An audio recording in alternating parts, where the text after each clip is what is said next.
Las Cruces, New Mexico, February 10th, 1990. Early morning. The sun has not yet risen over the desert. The air is cool. The silence of the city is broken by the sound of a few cars in the distance. In the southern part of the city, there's a bowling alley called Las Cruces Bowl, where families often go to have fun on weekends. It is usually filled with cheerful laughter and the echo of falling balls. But that morning, what would happen inside the alley would be etched in New Mexico history in blood.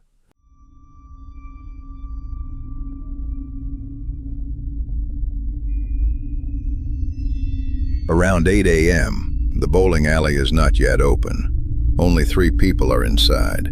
The owner's 12-year-old daughter, Melissa Repass, Melissa's 13-year-old friend, Amy Hauser, and the bowling alley manager, Stephanie Senak. Shortly after, Stephanie's father, Steven Senak, enters. With him is a repairman who arrived early for service, Mike Hawley.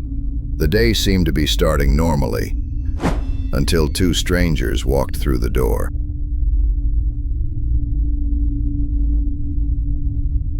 According to descriptions, the men looked Hispanic. One was in his late 30s, the other a little younger. They were armed. One was holding a pistol. As soon as they entered, they broke the silence. They yelled at the women and children to open the safe. Fear instantly changed the atmosphere in the room. The echoing commands replaced the sound of bowling balls. Stephanie opened the safe. There was only about $5,000 inside. The men got angry. They wanted more.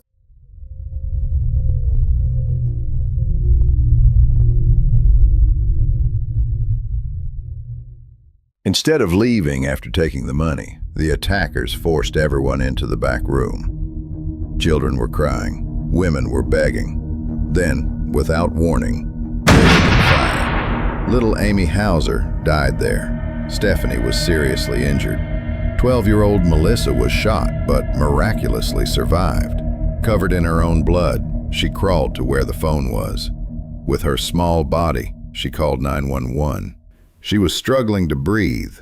Her voice was, "Everyone has been shot. Please hurry."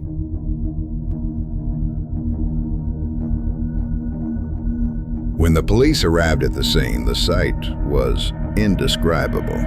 The bowling alley was silent. Blood splattered on the walls, and empty shells lay on the floor alongside bowling balls. A total of 7 people had been shot. 3 died at the scene, and 4 were seriously injured.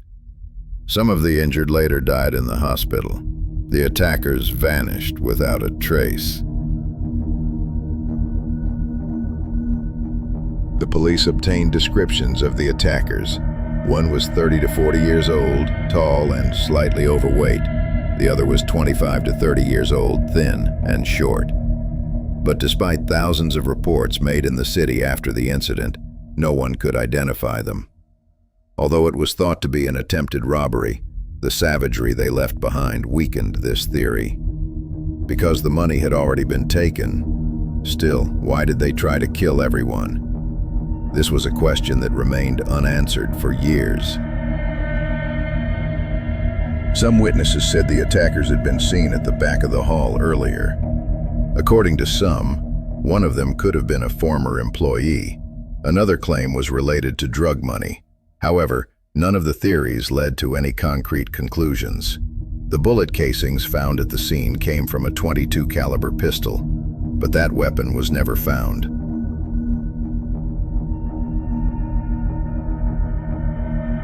12-year-old Melissa Repass miraculously survived. However, she could never forget that day, both physically and psychologically, for the rest of her life. Years later, in an interview, she said, "I still remember those moments every morning. Everything happened so fast. I just saw my friend fall to the ground." Alley massacre. As you might remember, 2 armed robbers walked into the bowling alley and allegedly killed 4 people, including 3 children, in 1990. The 2 people believed to have committed such a horrific crime still not been found. Las Cruces Doña Ana County Crime Stoppers continues to offer a $25,000 reward for information that helps identify the men responsible for the crime. We spoke to one of the victim's family members last year, saying he was in disbelief that justice had not been served. The incident caused a huge stir in the national press. In New Mexico, considered one of the safest states in America, such a brutal attack shocked everyone. TV shows like Unsolved Mysteries and America's Most Wanted covered the incident repeatedly. However, despite the years that have passed, not a single clue has been found.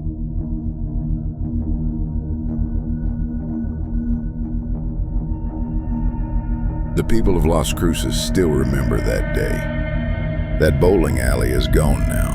In its place is a void that resembles a silent monument. But the echoes of what happened that morning still seem to be heard in the desert winds. Who was the killer or killers? Why were they there? And why did they mercilessly shoot even innocent children? Perhaps the answers to these questions, somewhere beyond New Mexico's dusty mountains, remain hidden.